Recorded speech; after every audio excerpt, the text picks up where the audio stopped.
Days go by, life goes by, the times are right to die.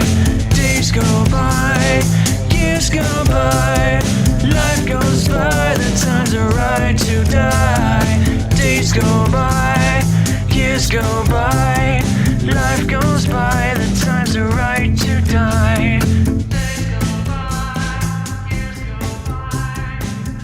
Oh yeah, good evening. It is I, the old wolf, coming at you again for another episode of Dancing with Wolves. And as my brother Edward Contini says, great tune. Yeah, brother, thank you. That one was a track that I did with Jonathan Porter. It was one of the first tracks that we released. Matt Brown on vocals, myself, my son. Just one of the collaborative tunes that I have been working on and putting out sporadically over the past couple of years. I see my sister Jem in the house. She's going to be joining us a little bit later. Tonight's episode, the place to be, and obviously the place to be this weekend, it's going to be the Rockin' Oddities Con over at Saratoga Springs. And as you can see, those of you that are actually watching the podcast and not just listening, the witch coach, Lady Shia, who's sitting next to me, but I have her muted because I don't want to let her talk quite yet. She's doing her phone thing, so, she's working that techno magic stuff.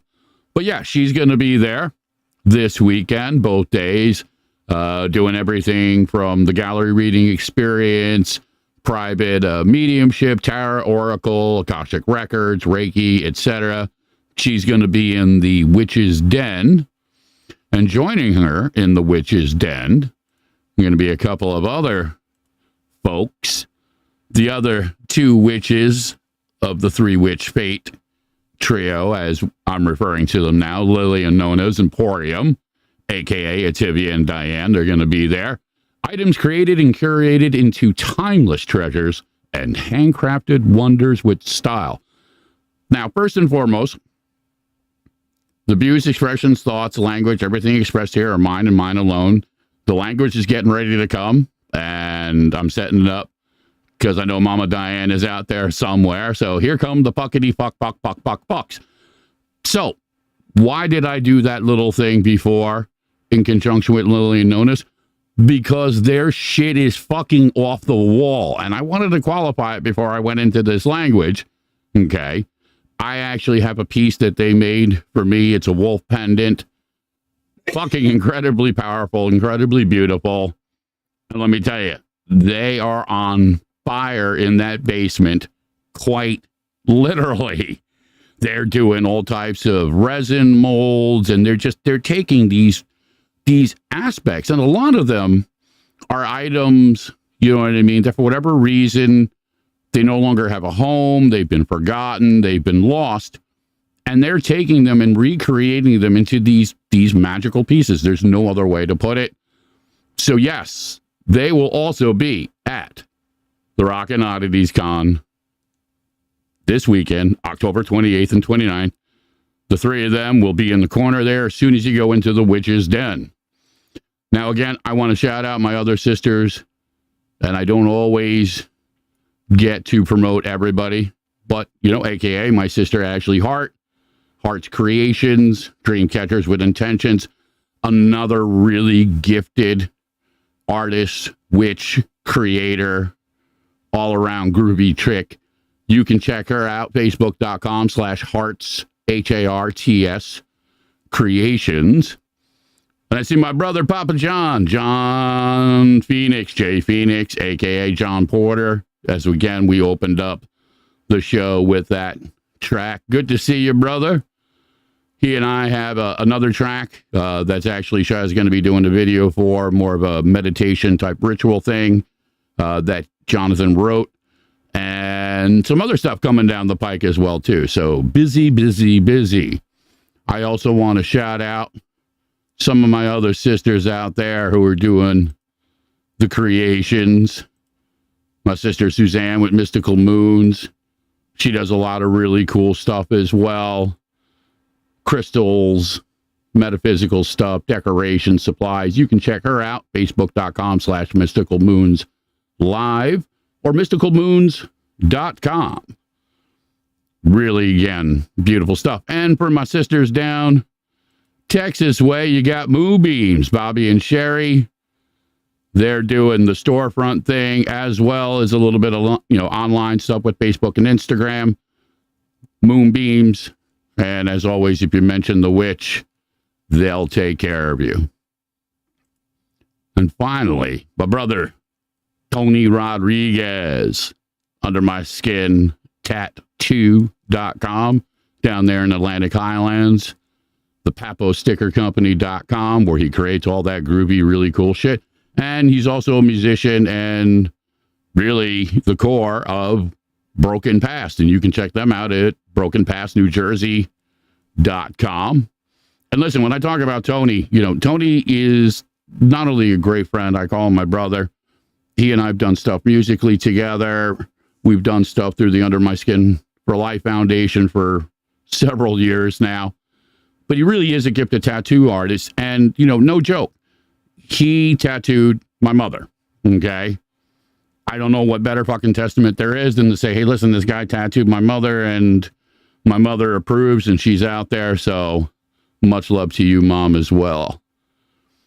All right. So let's throw a little bit extra back in here because I know with Lily and Nona, you, the witch, have been kind of doing some of the marketing and media stuff for them while they're in the basement doing that creation stuff. So why don't you tell folks a little bit about some of what they've been doing? Oh my goodness. So I got to spend the day with them and we had a freaking blast today.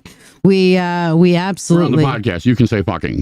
We had a fucking blast today. Right. Yes. Okay. It's not the radio show. I got accustomed to watching my language. No, that's good. Fuckity fuck. Right, there. Right, better? Right. All right. Listen, it gives me hope in humanity. And as a wolf, I desperately need it. You need hope in humanity? Yes, I need a whole lot of fucks.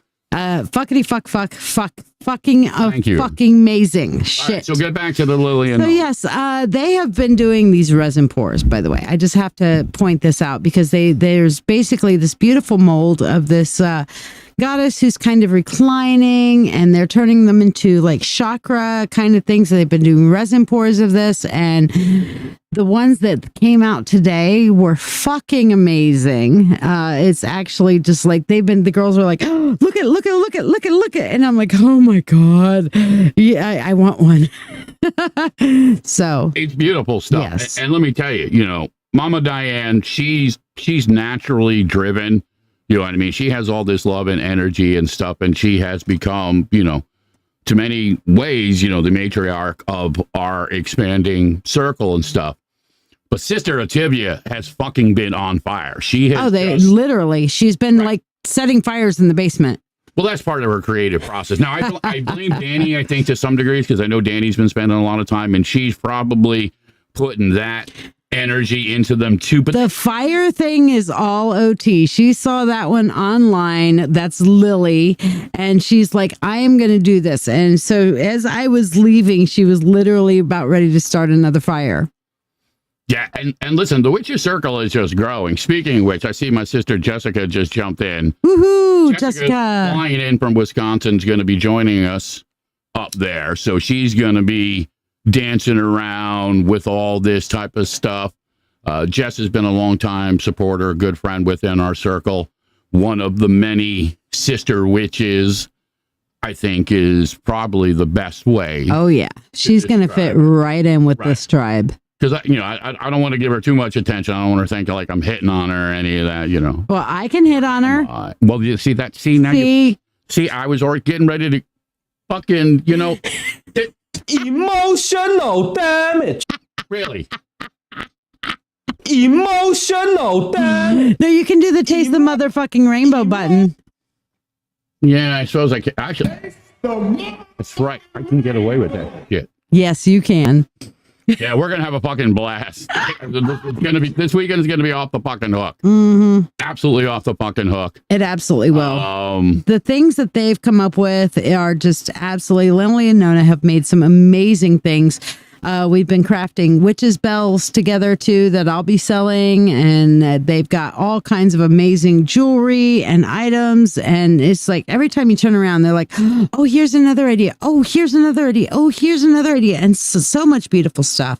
And this is actually kind of funny because Oracles is another one of the witches from Wisconsin, as I'm referring. My sexy Oracles. So as soon as the scent of sex hits the air, Oracles is like, "Hello, did somebody summon me?" Well, and then we have the new addition to the clan here, Heather Salome, the vampire witch. Right, Heather's here to basically screen out all the negative energy shit. We're gonna send it all to Heather because Heather knows how to rework that stuff and turn it into something absolutely fucking useful. She'll suck it dry. This is for those of you that wonder why I don't have Shy on the show that much.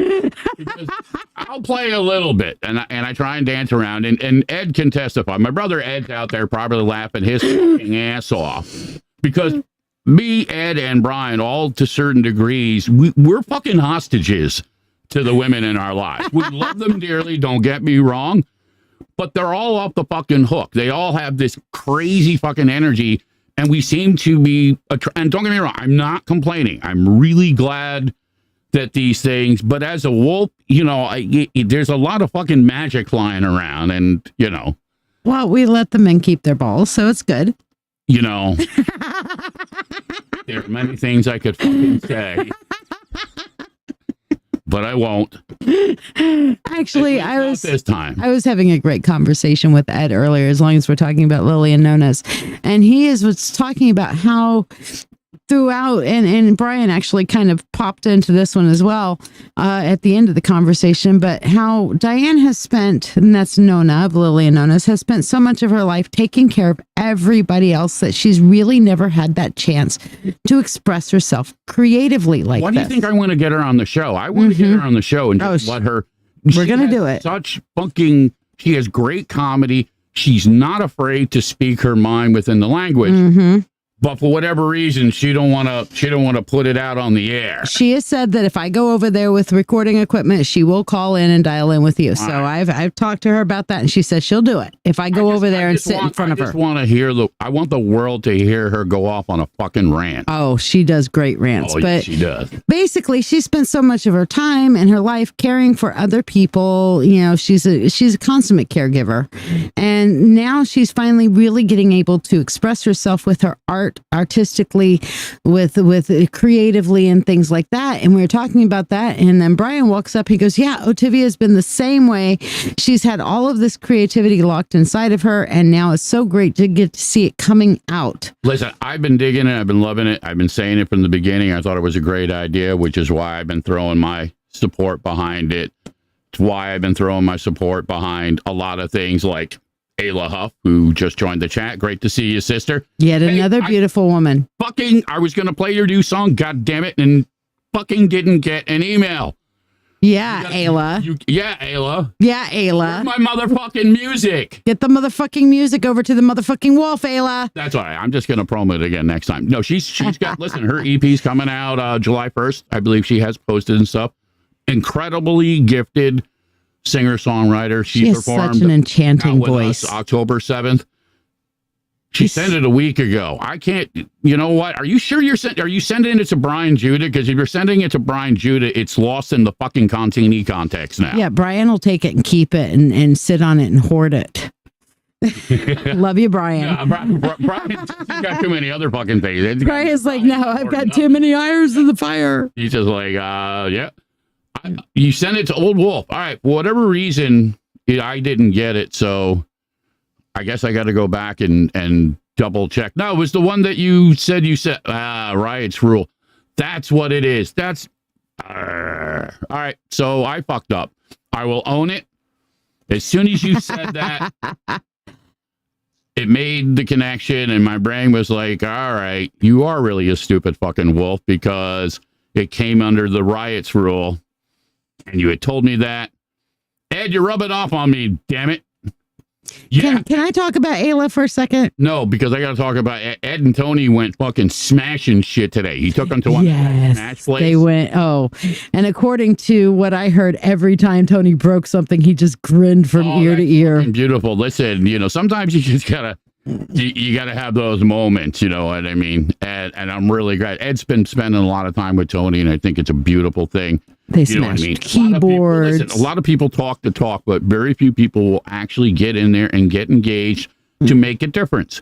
That's one of the beautiful things about, what's been building between all these different circles, musically, magically, et cetera, et cetera. Mm-hmm. So, and yes, it's okay. Listen, I'm fucking stupid. You had sent it to me. We had talked about it. I was looking for, something like Ayla or Me, Myself, and I have so many fucking emails, you know what I mean, that I can't separate them all now. You know what? I need you to probably go in there and just set up some email parameter things that things go to specific file folders and shit and stuff like that. Oh, dear. Yeah. It's probably that time. Listen, when it was organic and, you know what I mean? I only had 5 or 10 emails a week. It was easy. Now I'm, just fucking everybody drowning. wants the wolf now. No, we don't want to talk about that. Okay. You want to talk about it? We're going to skip that. Let me throw some other things. But listen, they have a new Facebook site. So for anybody out there, Facebook.com/Lily and Nona. Go check them out. Please like them. Please love them. Share their stuff. If it's not something you want, because I don't even think they're set up to sell things online yet. They're not selling anything online as yet. We're going to wait until after we have a November 11th. That's right. Why don't you tell folks about that? Well, for everybody who's local, on November 11th, we will be over who wants to come up here and just gawk at the witches. Yes, please. We'd like to be gawked at.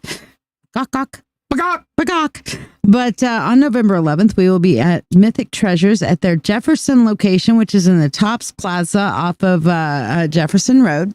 And they have this great, big, huge, amazing, wonderful location. And thank you to Sue, who opens up her doors monthly for this wonderful fair. And we will be participating again, our second time there. I'm going to need you to get me some graphic for that. I don't have anything, but I have something else for November 11th. Coincidentally, after the Mythic Treasures Fair, we're all going over to Pineapple Jack Saturday, November 11th. Brian Judah's band, Day's End, is going to be performing with Dragonfly. And that's going to be a really cool show. So there's 2 reasons if you want to make the trek up to Rochester. You know what I mean? Go to the Rockin' Oddities Con, hit Saratoga Springs first, like Jessica's doing. Actually, Elizabeth and Elspeth are talking about doing that. Ooh, everybody's gonna party. Mm-hmm. Yeah, they were sad that they couldn't come to the Saratoga Springs Rockin' Oddities Con. So they're like, well, maybe we'll make it up for the November 11th, and that'll be a fun day. And I think that's a great idea. Absolutely. So yeah, Brian and his band are playing November 11th. Brian also does a show on Rochester Free Radio. And let me find, I know I got that promo in there. Wolfman. No.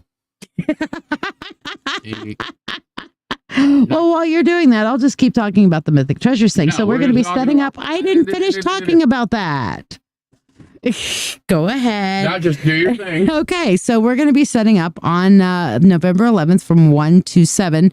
I'll be doing readings, and Diane and Otivia, Lily and Nonas, will be set up doing their pop-up shop. So you can see all the awesome, cool, fun stuff, and then we'll go to Pineapple Jack's after. Cool. So, Sundays, 12 to 3 p.m. on Rochester Free Radio, Rockin' the Rock. That's Brian Judah's show. He does a lot of really cool stuff.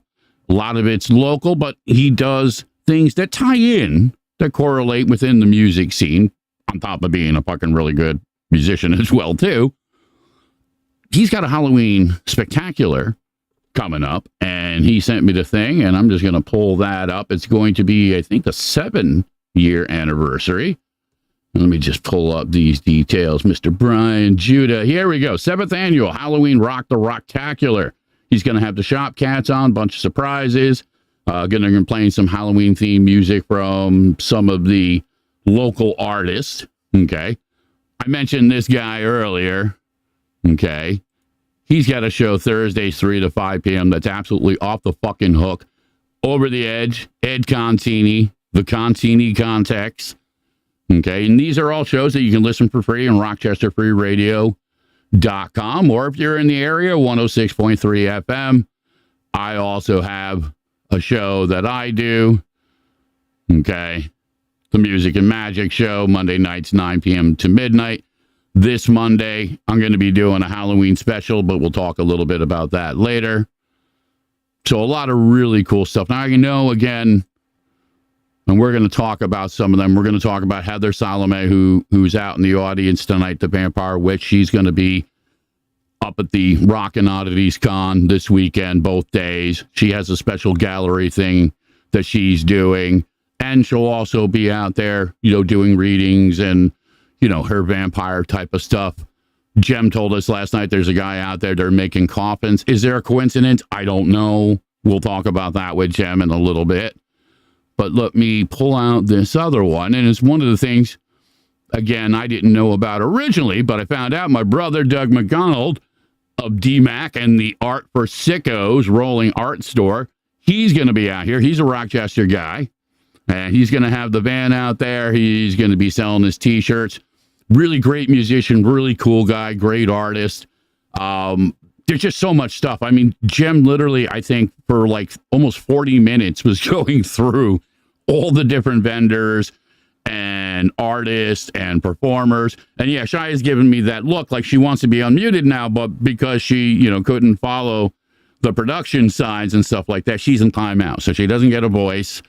She's not getting a voice. But anyway, we got a whole bunch of people that are going to be there. We're going to have Jem on in a couple of minutes. She's going to talk a little bit about that. I'm going to leave this promo up, and I'm going to premiere out here one of our local band's new tracks. Is a band called Eyes of Odin. James Manny, Brother Manny, he also plays guitar with Brian Judah, Brad Lee, and Jane Evil. Their little thing is called Dangerous Beauty. They did a show with Vinny Appice's Sabbath Nights not that long ago. Fucking kicked ass. We're going to get her on one or both of these shows. Judah said, hey, you probably want to have her on a podcast because she's got some opinions. And I'm like, oh, yeah, I like fucking opinions. So it may have to be a podcast, but she's a professional, so I'm pretty sure she could handle the radio thing without going too fuckity-fuck off the wall. So I'm going to hit this button because she's not paying attention now. You have something you want to say? I was going to talk about the snake massage. Yeah, well, I figured we'll get to the snake massage when we have Jem on because that's just disturbing enough. Because I don't know, between that and whatever's going to end up in my mouth. Well, both Diane and Otivia want to do it now. Listen, y'all going to do what you're going to do. My mother's out there. She's like, I've warned you. She'll melt you. Yeah. And as your son, you of all people should know, how often do I listen? Listen, I reflect you, all right? I blame you, okay? I have forged my own path. That's what you taught me to do. That's what I do. No witches, no fire, no fucking orange Cheeto gods will fucking deter me from my quest. I am eternal. I have spoken. See, I'm getting the look. She's like, so let it be written, so let it be done. Yeah, sure. That's another way to do it. So I'm going to premiere this track of theirs. There's no video for it yet, but it's a really cool track. It's called Under My Skin. I'm going to get Jem on the phone, get her on. We're going to continue the conversation, play some of the bands that are going to be at the Rockin' Oddities Con. So sit back, enjoy a little bit of Eyes of Odin, their new release, Under My Skin.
So yeah, welcome back. That was Eyes of Odin, their new track, Under My Skin. Really cool group of guys making some really cool music. Again, as mentioned, Manny also plays in a band with Brian Judah, Bradley, and Jane Evil called Dangerous Beauty, another band to be on the lookout for 2024.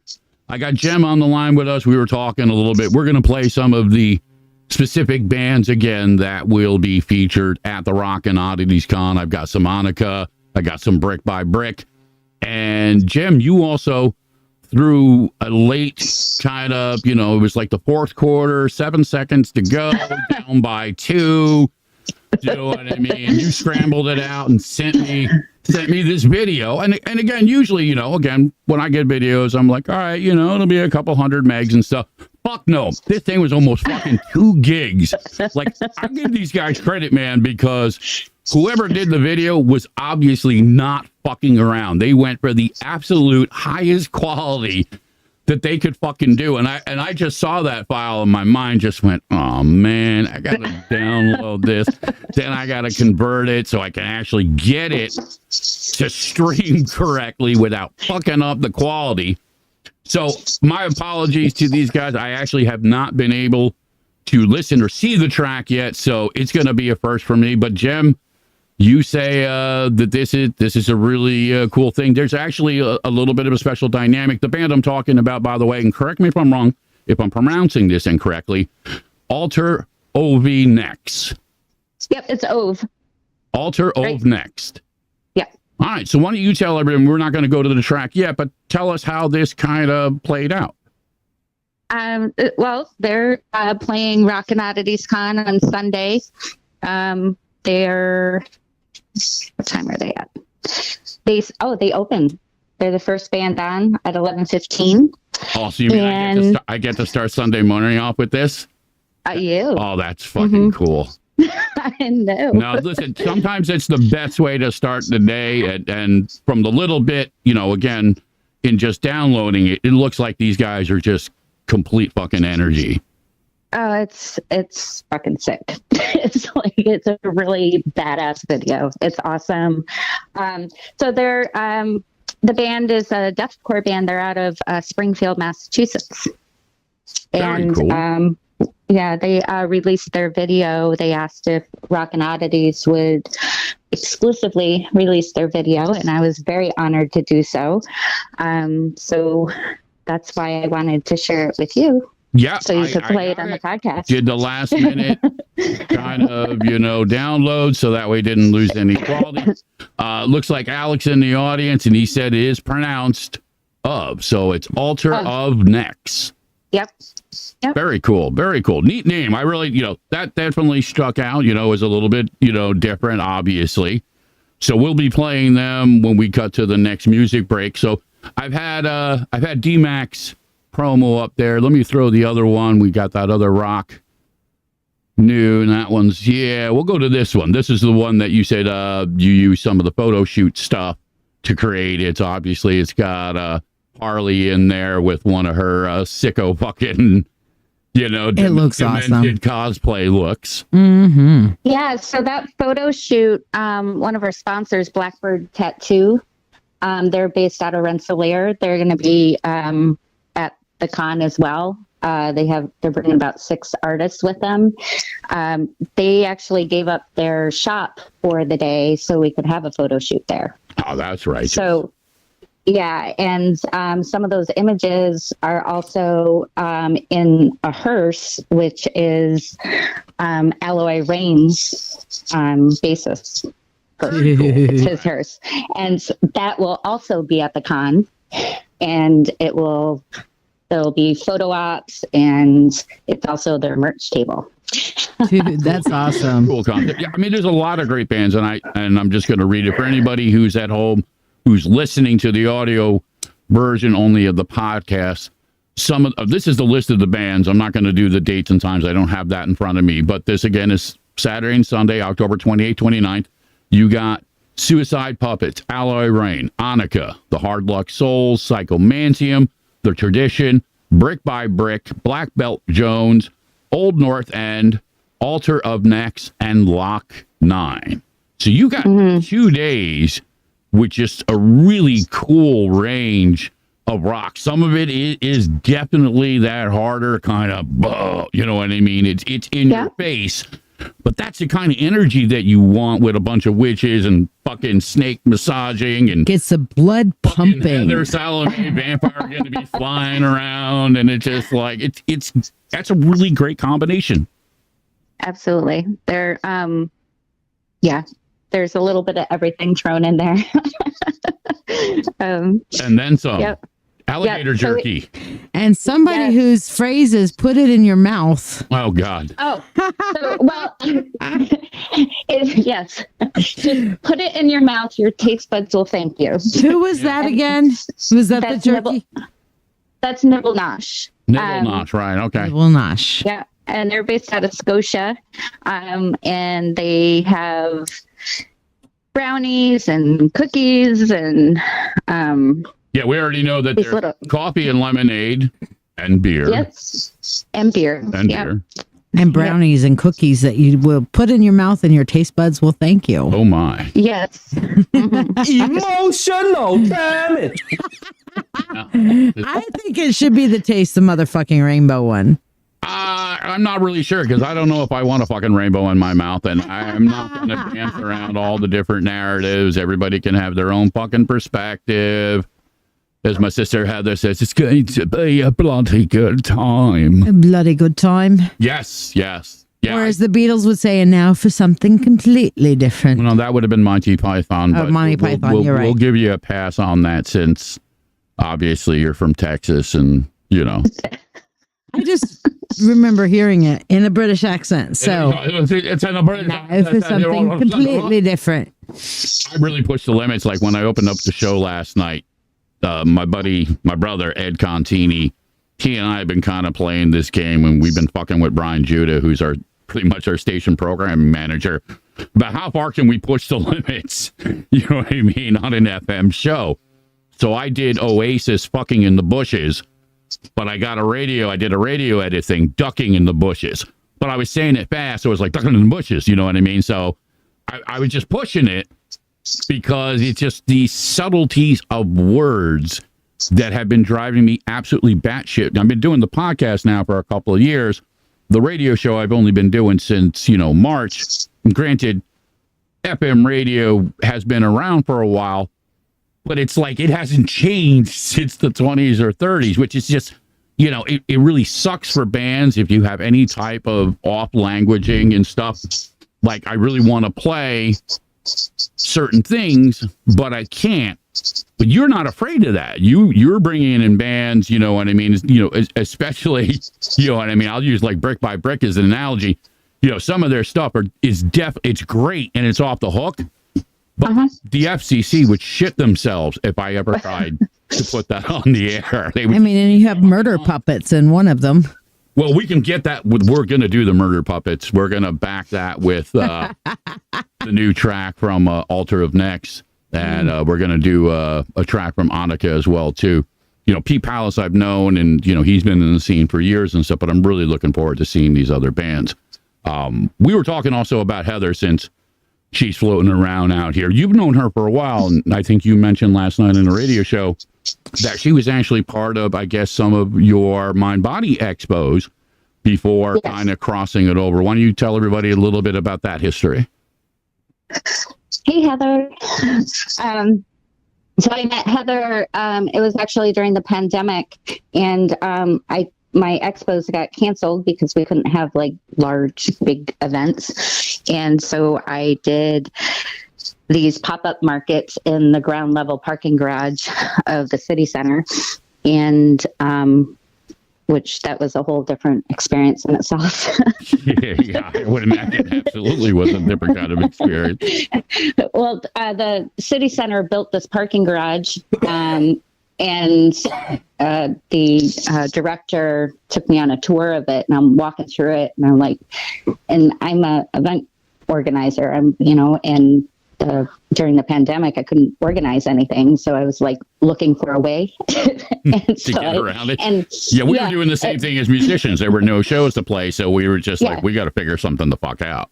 Exactly. So I I did some research and I was like, okay, well, we can have farmers market. So what's a farmers market? Like, how can I make my event so I can have it? All you needed was 2 farmers and you're called a farmers market. And I'm like, shit, yeah, I can do this. So I'm taking a tour through the parking garage and I get to the ground level and I'm looking around and I'm like, I could do an event down here. And I'm like, can I? And so they got it approved and I called them Saratoga Open Air Market. And that's where I met Heather. She was one of the vendors and she was Earth Site Tarot at the time. And she did tarot readings. And she did like she pulled a card for me and read me, and I was blown away because she was very accurate. She's jumping in the chat right now. She's qualifying. She's like, and this is the thing that stood out to her, and this is absolutely fucking hysterical. Not a farmer. She's making it clear. Now, She's not a farmer. For those of you who are playing the home version of this game right now, I'm going to translate what you basically said. So what you basically did is you used a couple of farmers as a front to fuck the government during COVID. Basically, it's a smokescreen to bring fucking vampires out in public. Yes. Pretty much long and short. Listen, pretty much. Just hold on. Yeah, I have to applaud that. Absolutely. I think, yeah, I think a lot of people out there will appreciate that for exactly what it is. Let's also be really honest. A lot of people, and especially during that time period, they were just like we were trying to figure out not only what they were going to do, but in many ways how they were going to surprise, business models. My buddy, Tony, they closed his fucking tattoo shop. You know what I mean? So there was no way for even him to even do a pop-up. So you found a way to kind of dance amongst the insanity and actually make shit happen that kept people going during this. I think actually, all joking aside, that's actually a really fucking cool thing. It was, it actually, through the Discover Saratoga, New York, because I did all that, I kind of kept the light at the end of the tunnel, if you will, for this area. And by and I spread the word too to other promoters. I'm like, the more pop-up events we have, the more events, can come back. So keep having them, the more, the merrier, right? So all these pop-up markets started popping up all over the place and they're all outdoors, which was awesome. And I landed, I got the 2022 Hometown Ambassador Award through through the Travel and Tourism Bureau for what I did during that time. So very cool. But Heather said it. I think it was a brilliant use of creative thinking to make things happen during it was in a period parking of time garage. that was really difficult to do shit. But yeah, I mean, listen again. There has to be some kind of balance. So you found a balance. And then I guess obviously that developed, and I know from our earlier conversations, and we talked a little bit last night, that became, I guess, part of the dream or nightmare to some of creating this type of event was, bringing in some of the darker elements, bringing in some of the harder music, what I mean? Bringing in things like the Satanic Temple, you know what I mean? Which, let's be really honest. You have this type of conversation in most places, you're either, it's going to be the power of Christ compels you, or you're all going to hell. They're looking to cancel you, or, all types of crazy shit. And you were just like, you know what? Fuck it. Yeah. And you're doing it. And I think it's, watch out. Yeah. And a lot of people are really, they're into it. You know what I mean? They don't want to dance in these kind of, bullshit illusionary type of things. When I had Heather on the show, she and I talked about it, you know what I mean? And some of the aspects of what she's been doing and juggling between, the elements of magic and being a mother and a parent, but also having to be creative. I know part of what she talked about with her show, she has some elements of the theatric, but what she does is real. She deals with energy And you know this through your mind and body expos and through your own journey, that energy can do a lot of different things to us. It can make us laugh. It can make us sing. It can make us horny, but it can also make us depressed. It can fuck up our health. It could make us fucking completely anxious or edgy and just like, I don't like humans. You know what I mean? That kind of thing. So being able to bring this out now and put it out there for people to explore and have a good time, you know, I think it's the best of both worlds. You know what I mean? Because it is, as you said, hashtag artists supporting artists. Yes. You know what I mean? But it's also different. I mean, you got a fucking person there that's doing massages with a snake. Yes. You know, like, my brain still hasn't wrapped around that little. I can't wait to try it. I like snakes. So. Well, sure. You know, I mean that. I'm telling you, Lily and Nona are stoked about this. Actually, Nona, Diane, says she's had a snake massage before, and it was one of the best experiences of her life. Really? Sure. You know what? Yeah. I'm going to applaud again and be like, that's what everybody wants. That's cool. I'm going to be over there hanging with Doug at the band, drinking a lot of fucking coffee. And the snake massage is located right next to the bar. Well, that's good for that element. I don't drink, so there's absolutely no way you're going to get me anywhere near that fucking shit. And I don't have a fear of snakes per se or anything.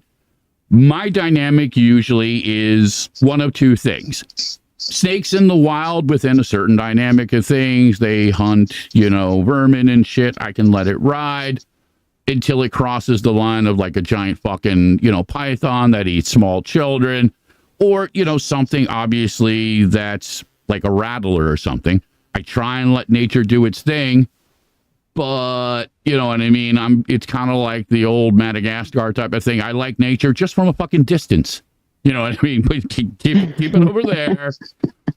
Well, it's true. Like Steve Irwin, you know, he talked a lot of great talk and went out there and made a whole lot of money. And then one day a manta ray just decided to fucking gank him. You know what I mean? And that's what happens when you fuck with nature. I just also being a surfer and stuff, that was one of, you know, those golden rules. You know, when you're out there, you have to be prepared for the unexpected. So to go out there and, you know, try and play nice with a manta or a fucking shark, or I would have to imagine a snake that's large enough to do a massage is going to be of some type of python variety. So, which it means it's, you know, too big to just step on. You know what I mean? So, you know, remember the tigers? Remember the guys that did the magic show? What happens if the snake just decides, you know what? I fucking had enough of this. I don't get paid enough for this. I'm going to choke you out. Yeah, I'm a fucking snake. And all you assholes are making a lot of noise. There's belly dancers, there's fucking metal band, and the snake just loses his fucking mind. What happens then? What's the contingency plan for the berserk fucking snake? That's not going to happen. There you go. That's the contingency plan. It's just not going to happen. Well, you have a room full of witches. I'm assuming that we could probably charm the snake. You know, I bet you the belly dancers probably could. The belly dancers The belly dancers will have to do that. All right. See, now that is a contingency plan. I feel better now about this. Good. Yes. Well, I was told that the snake loves heavy metal music, and it does better when it's around the music. Very nice. Interesting. Gets the blood pumping. You know, I don't know. I'm not even going to touch that. Snakes are kind of outside the scope of things for me. I said snake massage to the girls, and Diane's instantly like, well, what kind of snake is it? Is it a python? Is it this kind of snake? Is it that kind of snake? And I'm like, I don't know. It's a snake massage. She's, I'm doing it. I'm going to do it. I'm like, okay, have fun. I'll take pictures. See, I dance in the darker energy stuff, so I'm really interested in seeing like what Heather does and stuff like that. I'm also... Oh, I can't wait to meet Heather. I'm a big fan of, you know, looking outside the box. So my conversations with Dave Spinks and David Childers both kind of, you know, hit that dynamic of, yeah, you know, there's a lot of really fucking insane shit out there. And my instinct sometimes is, you know, I want to go check it out. I want to go dance with the demons. You know what I mean? But it isn't something, and they both said the very, same thing. It's not something you can approach offhandedly. You know what I mean? It is dynamics of energy, and some energy is absolutely destructive, like radiation. So you don't go into an active radiation site without the tools and the protection, or else your fucking skin melts off and it just ends up being a really bad day. So I really do respect what they do. So I'm looking forward to a little bit more of that deeper interaction and seeing, some of those elements. You also mentioned you have the X-Files collection. Those guys are bringing their stuff out too, right? Yes, they're bringing, so they have a museum in Saratoga, out past the mall, exit 15, big, huge warehouse of all collectibles from the X-Files TV show. And they're bringing their favorite pieces to the con. And there'll be items available for purchase as well.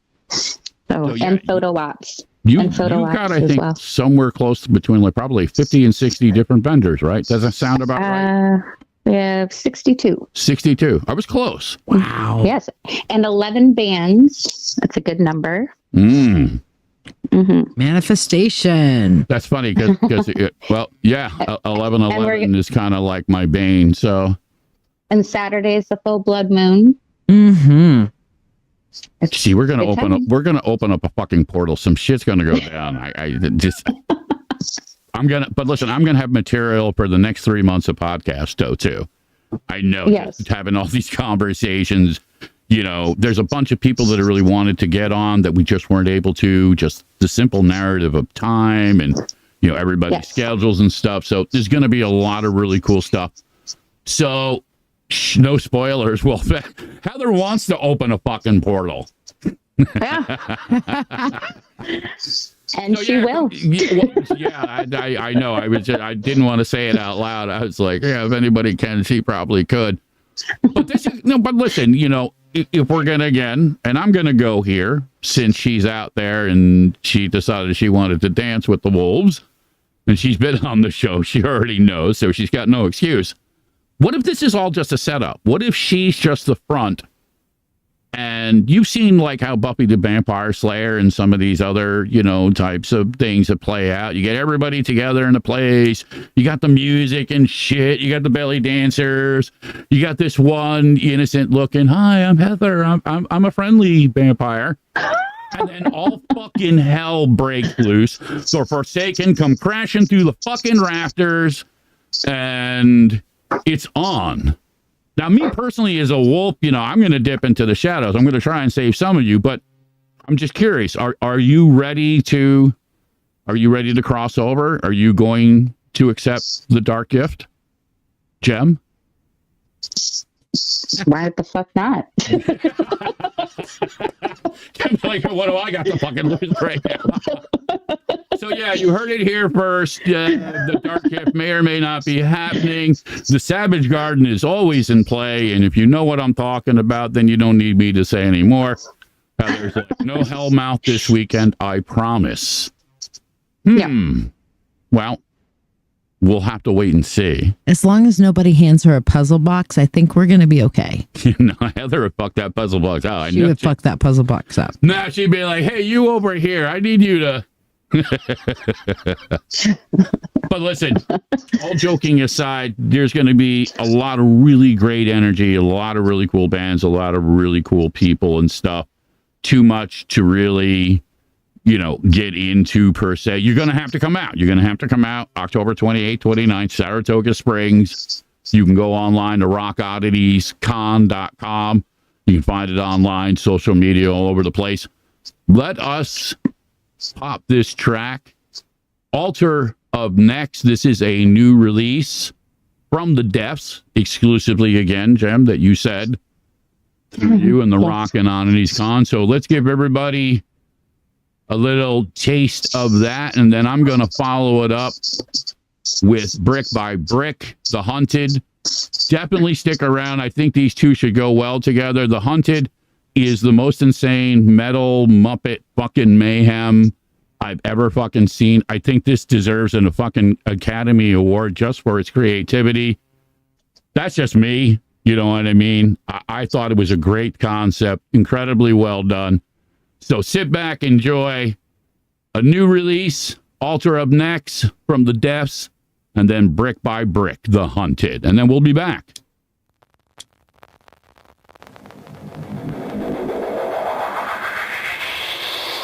Nothing is wanted.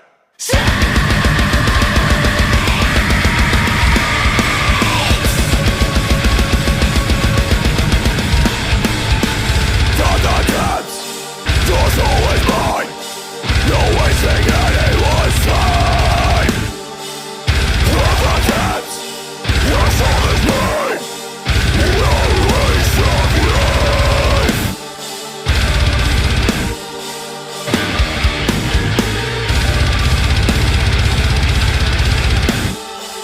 Conflicted within, I think I must have to move forward. So will never rise or return. Wherever I go, the reaper follows me. Accepted distance, I see the limit of the past to move forward. Our life must burn in this. Although I try so, I just move clearly. God made move, don't exist. Movie, liars, and hypocrites.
pal. What's in the basket?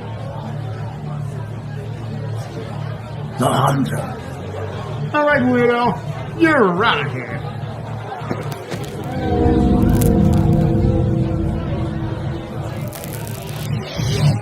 Thank you very much. We're Brick by Brick from Albany, New York. We like shots. Bring us some whiskey. Bar is open over at the merch table. Give us your money.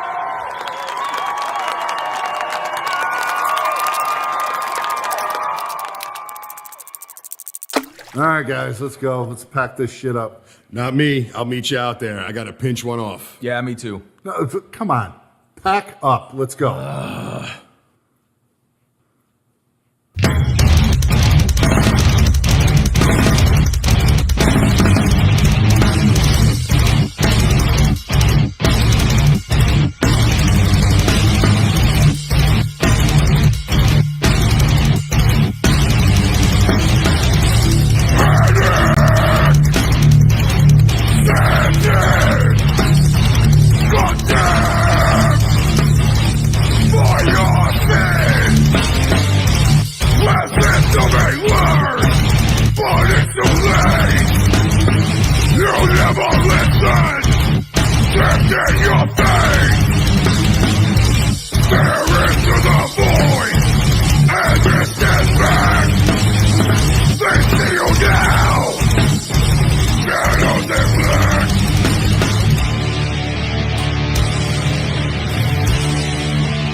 So yeah, that was really a cool track. Again, I didn't get to promo that one before airing it tonight.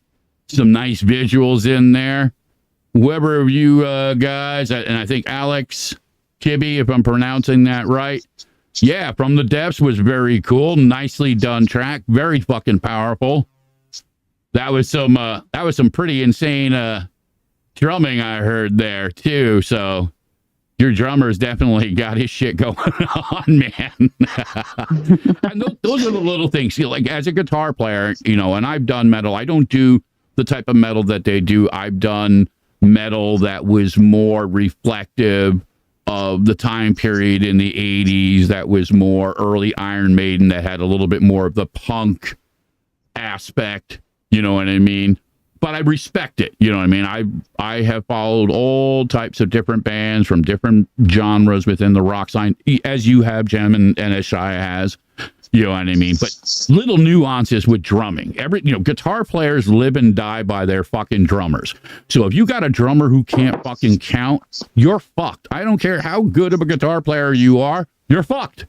Okay? That's just the simple truth of it. And, you know, drummers many times, you know what I mean, they kind of get, you know, a little bit of that stigma, you know, the same way that bass players do. You know, singers are just, you know, everybody's got a fucking singer horror story song. You know what I mean? But I appreciate good front work. So you guys put together a really nice piece. I'm looking forward to seeing you guys do a couple of tracks this weekend. And obviously I did the Brick by Brick, the Hunted, which those fucking puppets are absolutely off the wall. When I had him on again on the podcast, you know, the dynamics of how much fun they had while making that video. And it took a while for them to get it, you know, done and produced and everything out there, but well worth it. So these are two bands, really good bands, that are going to be October 28th, 29th, rocking Oddities Con. I can't wait. Yeah, well, I mean, listen, you've been working for months on this, and I know you've been burning the candle from both ends and the middle.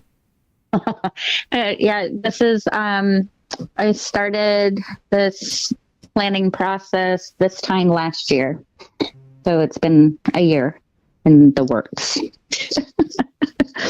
But listen, we were talking about this while the videos were playing, and it's an important dynamic. And I know this because I've been doing this for a few years. I do a radio show. I produce shows and venues. I've done them for charity organizations. I've done them for different clubs. And there is a narrative within the cycles that play out in music. And it really is just, it's a shitty reality. It is the pay to play model. So a lot of bands like Brick by Brick, okay, and Altar of Necks and stuff won't always get opportunities because the clubs are afraid. They're afraid to bring them in. Okay. They're afraid of the visuals and the dynamics, and they really operate from this. Okay, well, you know, how many people can you bring in? So a lot of times bands like this, especially when they're organic bands, you know what I mean? They're doing everything themselves. You know what I mean? They don't have a record company giving them all types of, you know, juice and everything to go along with it. So they're going completely on the strength of their music. And especially within metal has gotten a bad name to certain degrees because you've had fucking idiots do stupid things at fucking shows. And, you know, all those things just become reflective of every fucking metal band that comes out of the woodwork. So you just, again, were like, you know what? No, I'm bringing them. You're putting them on there. And, you know, that's rare out here now with how, and you and I have talked about this a few times, you know, we need more of this to support local music scenes, be it metal, be it, you know, kind of like that crossover grunge rock, or, you know, any of the circles of rock and roll, local bands. Every band starts unknown. It starts local. It starts in a fucking garage or a basement or some shit like that. So the only way for them to get anywhere is they need people to hear them and be like, oh, exactly. Yeah, that's cool. And then, you know, that can build organically, and, you know, you're putting that out there. So I really wanted to thank you again for that, you know, and I know the bands out there really appreciate it because I talk to a lot of these bands, and it's, you know, it's the same thing. It's not just Rochester, it's Brooklyn, it's New Orleans, it's Atlantic Islands, New Jersey, it's Philadelphia. It's the same fucking scenario everywhere you go, unfortunately, because the big corps, they're the ones controlling what gets played on the radio, who gets this. And you know, from just producing this event, how expensive it is just to get a location. You know what I mean? Yes, all too well. Yeah. Yeah. And, you know, I like the city center. I feel like I'm part of their family. I've been holding my Mind, Body, Soul expos at the city center since 2019. And it's a really awesome venue to hold shows at. And, you know, like I said, yesterday, I rented out the entire venue. It's like 35,000 square feet or something like that. It's like, so it has, we have the main hall, which is where our bands are, belly dancers, and our listen, I know, because we were talking about, you wanted to squeeze more. You had a whole lot of other ideas that I never did. made it to the light of day. And we're not going to talk about them because they may come into play for some of next year's events. So I don't want to throw any Right. spoilers out yet. But you had a fucking laundry list of things that you wanted. And they're all good ideas. It's just you can only do so much. And you talked about it last night. You kind of took a little bit of inspiration from the old Ozfests, you know, I mean, these big metal shows that had multiple bands and stages and vendors. Yeah. It's like a Ren Fair, you know what I mean, on steroids, I guess you could kind of say, but Yeah. just better fucking music. Exactly. Yes. It's yeah, and you know, I keep referencing Mind Body Soul Expo because that's my other event that I do, which is Love and Light. So this is my Your dark dance. yang. Yes. But the same thing goes with that event. I like to think outside the box a little bit and bring in something different. And I bring a lot more to it than what's expected. You know, Well, I it's mean, like you expect the still have unexpected. a lot of stuff like, you know, you got Shia and Heather Yes. and Erica and a lot of, you know, different elements of the magic, the witchcraft, the pagan elements, you know what I Yes. mean? So there is a correlation, you know what I mean? Anybody who dances in those circles knows that, you know, you have to have one to have the other. They are yin and yang, Exactly. light and dark. It's so funny because Jim told me a story about Heather. And I'm going to throw it there. And she's like, yeah, you might want to come to the Mind, Body, and Soul thing. I have another witch that you're going to love, and you guys are going to get along so great. And I can't wait for y'all to meet. And she's a vampire witch, and she comes to the Mind, Body, and Soul stuff too. And she does the Love and Light, and she had a blast with it. You might want to come also. So I don't know. At some point, I think we'll have to work that out. So Absolutely. But I'll tell you, I can't wait to meet Heather. Heather's still hanging out, and Heather, I'm gonna throw Jim under the bus and tell her that Jim's been talking about you, Heather. She's been telling me when she was telling me about coming to this Rock and Oddities thing. She's like, "You have got to meet Heather. You guys are gonna get along so good." And as the token wolf of this particular scenario, surrounded by all these witches, for those of you again at home playing the home version of this game. Translation, okay. Jem's got her suit on. She's got that wide brim hat. She's old school. Okay, we're talking 70s Harlem, pimping this vampire. Okay, straight out, just like, yeah, I got this vampire over here. She's got some really good shit. You may want to come over here. Yeah, step into the shadow real quick. Good shit. But listen, you know, but that's one of the things I really do respect about you. Everybody that's involved with you care about. This isn't just like a fucking black and white, okay, who's going to make me the most money? You know, you really have gone out of your way to kind of create an environment, a scene, if you will, that has all these different things that, you know, they go hand in hand. You can't get a whole bunch of people together and not have shit to drink. Okay, you gotta have, you know, munchies for our stoners, you know what I mean? You're gonna be hiding out in the parking deck, fucking around with whatever Lemonade. you know, shit like that, right? Spiked Freshly lemonade. murdered lemonade. Freshly murdered lemonade. You know, something may or may not end up in my mouth, and my taste buds will thank me for it. They probably won't, but you know, They probably and then, will. You know, there'll be snakes and belly dancers and fire twirlers, but it is the dynamic of interaction. You know, you've got Harley doing, you know, the cosplay and the whole Halloween costume elements. You've got, you know, contests, you know, going. You have all these things. You even set it up to be kid friendly so that, you know, kids under 12 basically, Are so free. you know, for a lot of us that are parents and stuff, you know, that they can actually bring their kids out and feel like an adult and enjoy some things and be like, hey son, check this out. You don't want to listen to W bullshit here. You want to check out Some real metal.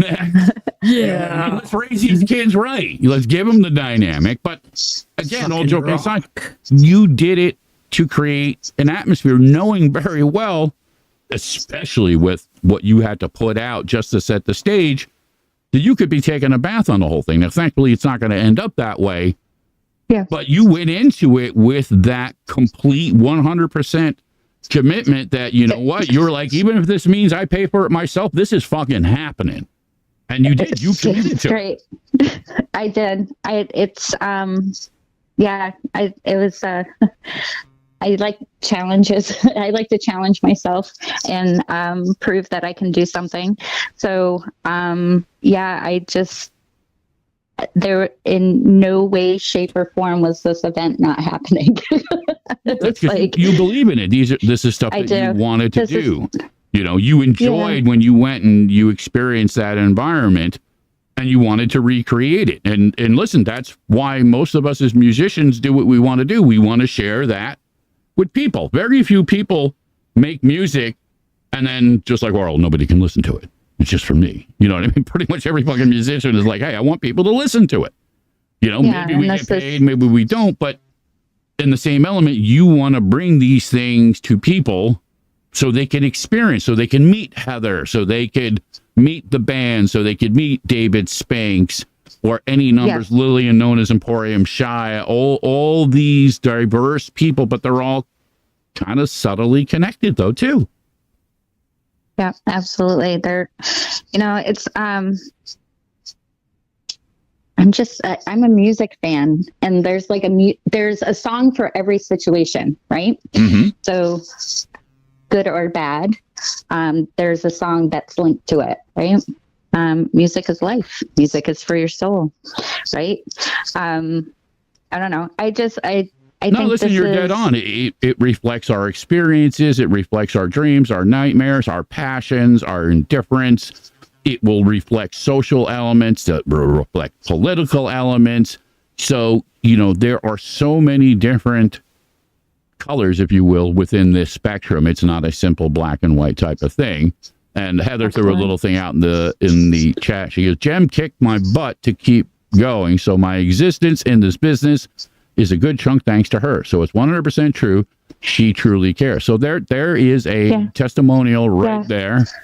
And having spoken to Heather, Heather is not the type of person that's gonna bullshit. She ain't blowing smoke up anybody's ass for any particular context. That would just be contrary to her existence. And Heather and I met through those pop-up markets, and she was part of one of the expos, Mind Body Soul Expo. She won. It was the one that we had at the Gideon. She won. That was last year, so it was around Halloween. So we had a costume contest, and she won one of the prizes. So I had met with her at one of the Stewart shops, and her and I got to talking, and she was telling me about her being a vampire. And I was like, oh, and I said, well, why don't you promote that? Like, there's nobody like you around here. And, you know, when you get on TikTok and you do videos and that sort of thing, you hashtag the shit out of vampire, and they will find you, and then you'll build your little empire there and just bank on it. She was very honest. When she was on the show, she talked about that a little bit. I think part of the conflict for her also, too, was she didn't want to be the sparkly fucking vampire, if you dig where I'm going. She did not want to be one of these, you know, costume fucking novelty types of things, because she legitimately has a deep connection with it. She has a framework. It's been a part of her life that she has kind of explored different elements and found now her own tempo within it. Right.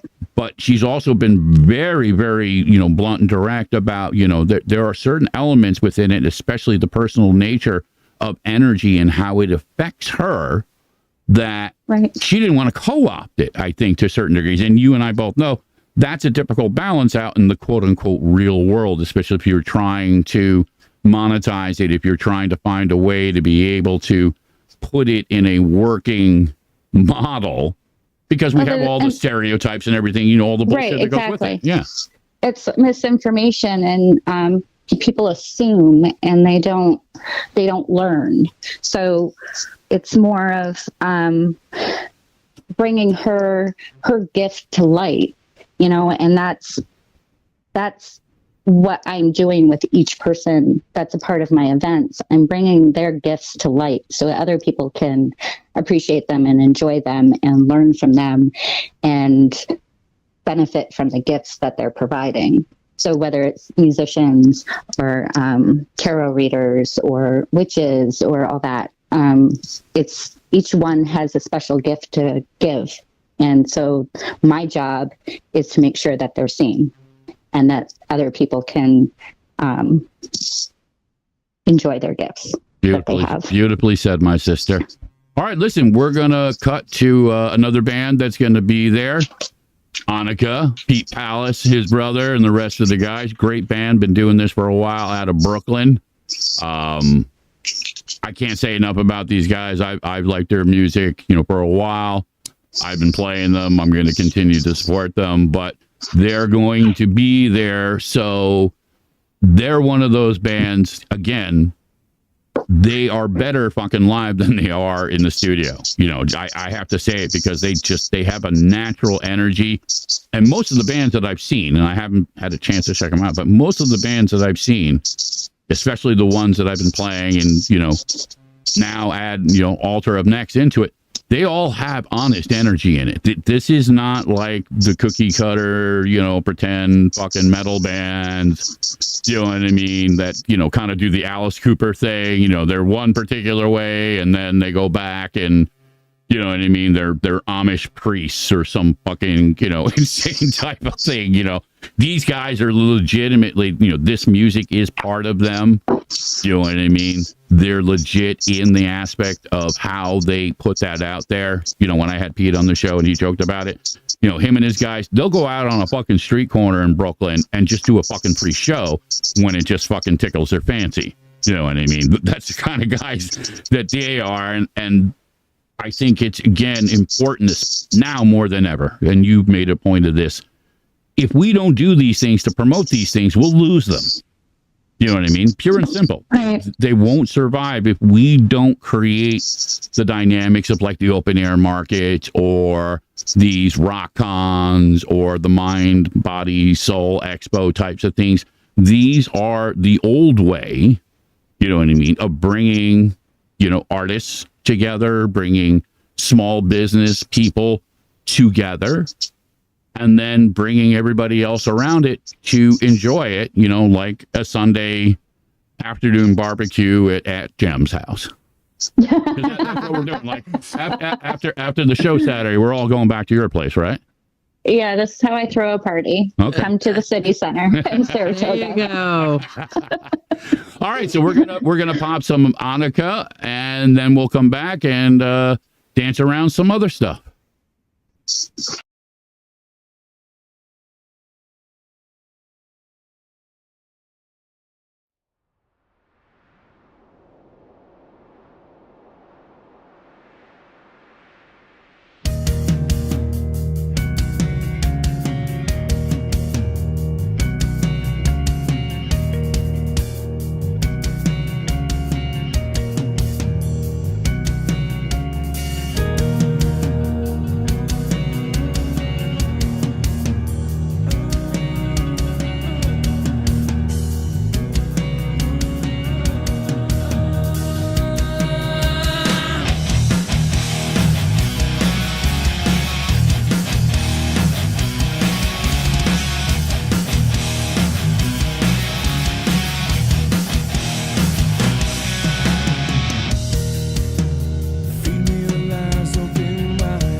Hey everyone, it's the Old Wolf inviting you to join me Monday, October 30th, 9 p.m. Eastern Standard Time for a Halloween special episode of the Music and Magic Show where I'm going to rebroadcast the original Mercury Theater production of H.G. Wells' War of the Worlds as directed and narrated by the one and only Orson Welles. Again, only on Rochester Free Radio, WRFZ 106.3 FM LP.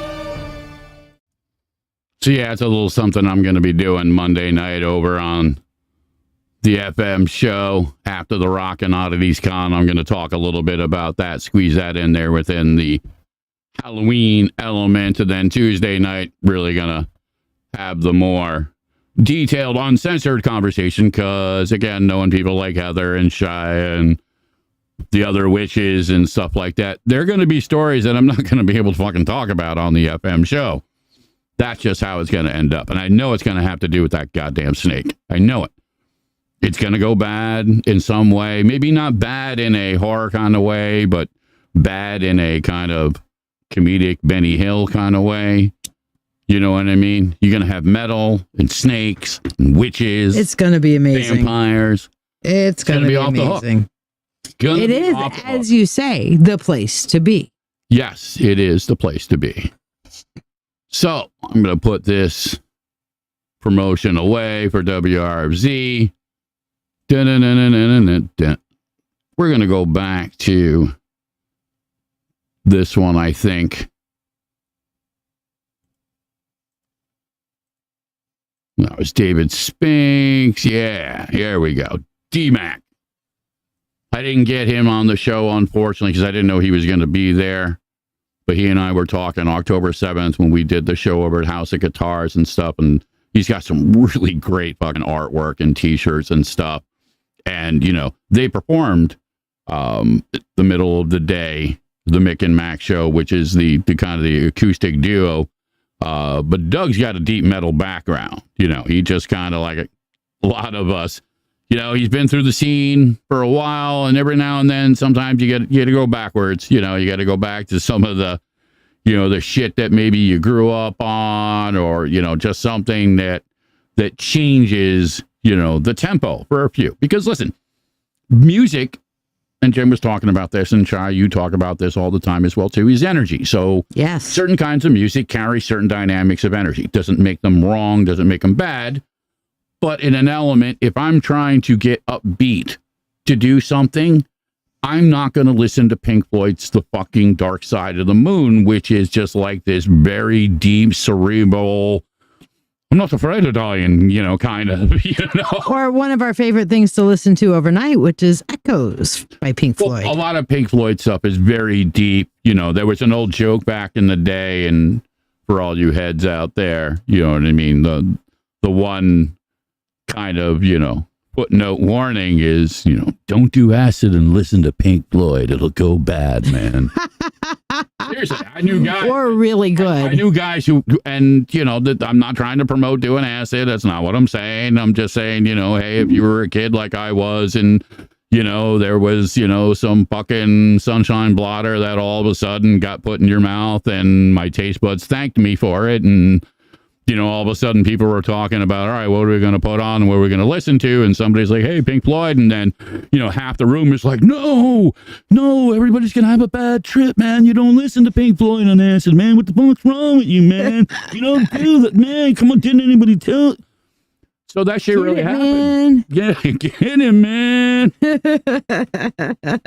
So different things reflect different moments. You know what I mean?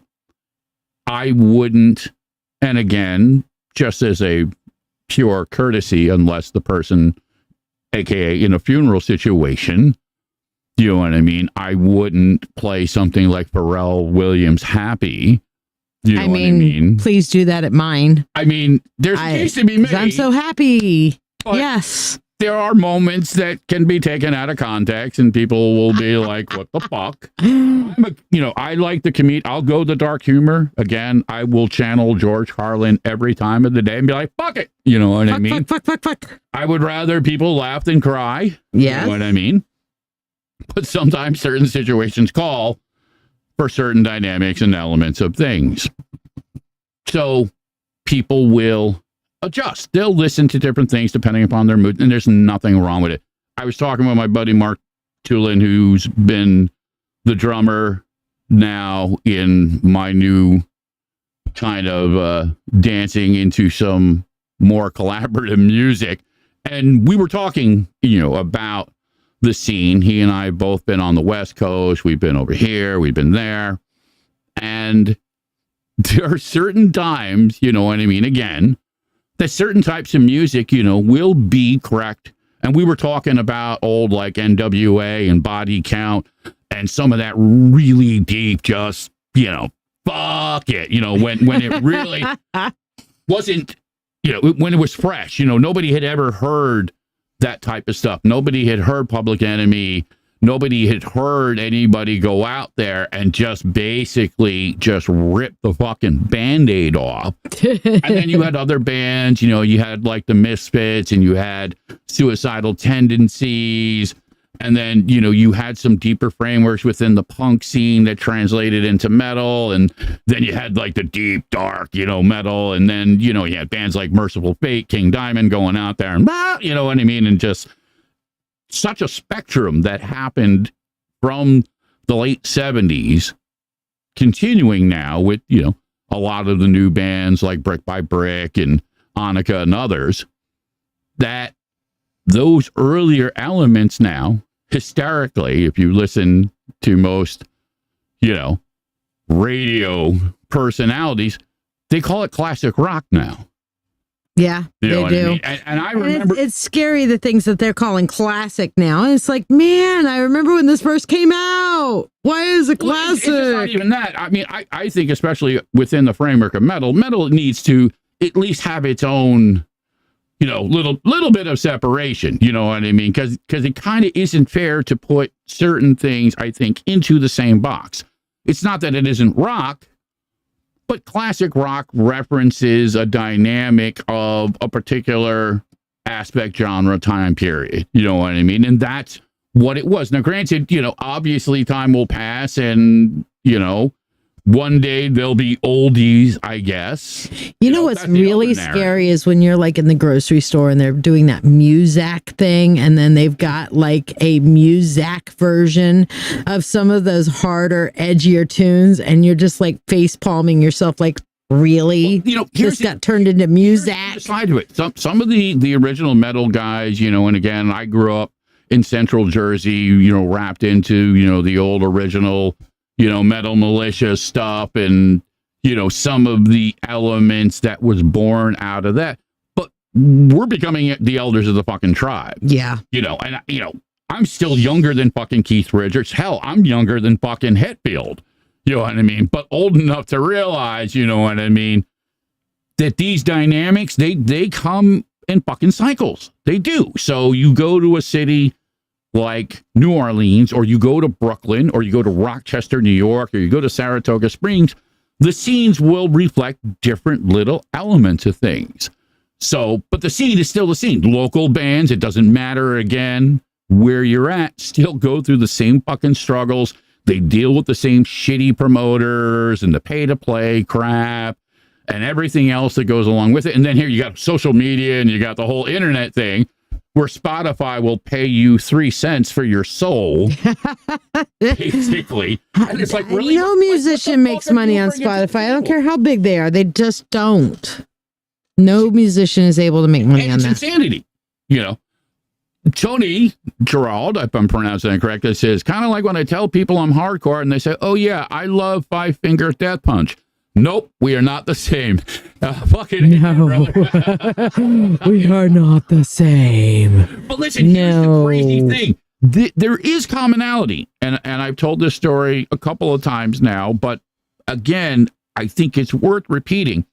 When I did the interview with the Marshall Tucker Band back in July, and I was talking with Doug Gray, who's the only remaining living member from the original band. And Doug's fucking 75 years old. He's still out on the bus fucking tour. He's still out there giving it his all, telling the stories, singing every night. Fucking great guy. But they did their show in Milwaukee with Green Day. And Doug is the kind of guy, he actually likes rock and metal and alternative and all these different types of things. So he makes it a point to create these elements. Like they're going out and they're going to be playing with some new incarnation of Jefferson Airplane. Like Doug's just like, all right, hey man, we'll play anywhere. We'll play with anybody. He doesn't care if it's a rock band or a punk band or whatever type of band. And you know, that's what we kind of need a little bit more of. The pandemic, you know, put a fucking halt. You know, I remember my son was going, you know, to, you know, these bigger, you know, like the Ozfest types of things and the Metal Mayhem and, you know, these kind of pop up again, as Jim was talking about. And it stopped, obviously, because this, that, and the other thing. We're not going to get into all the fucking semantics of that. But the promotional end of it has unfortunately become, again, this pay-to-play model, which really goes against the whole concept of local music. You know what I mean? The local music scenes. Don't get me wrong, bars and clubs, they got to make a buck. I get it. But you got to be more open-minded. You got to bring in different bands. You got to give, you know, these other elements a chance to put it out there, which is part of the reason why we're producing our own shows. I just got to the point, and my brother Chris Miller, he knows. He and I have been doing this shit for many, many fucking years, over 30 years. I just reached the point in my fucking life that I'm tired. I'm tired of dealing with them. I'm tired of the bullshit. And I said, you know what? I've got the resources, the knowledge, the tools, and now the fucking contacts. I'm just going to put shows on. I'm going to work with people like Jem or the Under My Skin for Life Foundation or WRFZ or any other elements outside of the commercial jerk-off bullshit. Yes, I said it. He said it. Yes, absolutely. Like, Five Finger Fruit Punch are too commercialized, and even their older stuff is far from real hardcore.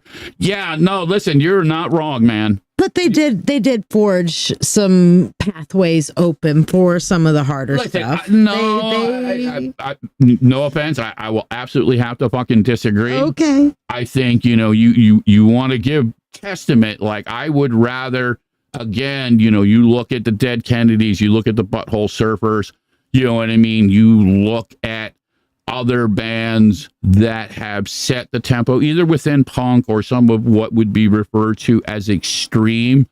Now, I would need my kid. My kid is definitely much deeper into that. He loves the classics and the things, quote unquote. You know, I turned him on to everything from fucking King Crimson to Sabbath to fucking Merciful Fate, Megadeth, you know, Inside Out, but I also exposed him to Dave Brubeck and jazz and classical and folk music and fucking Jimi Hendrix. I believe that there's a place for all of it, but let's not confuse it with something else. I'll give you that. I'll give you that, for sure. Oh my fucking God, second time I've seen Five Finger Fruit Punch today. Who wants that t-shirt? Yeah, no, that's a great point. It is a good, yes. I've made the same type of statement. Like, I'm fucking sick and tired personally, and I've said it a few times, of bands like fucking Motley Crue that are they're walking collecting bags. You know what I mean? They're shit sacks. Mm-hmm. And I don't think it's worth continuing to replay certain elements. Again, I know begrudge you want to make a fucking buck, but, you know, call it for what it is. And especially for how much these shows are charging for people to come in there. Like, again, we covered Marshall Tucker, and Doug made it a point that he's not going to do shows that are above a particular price point, okay? He's an old school guy.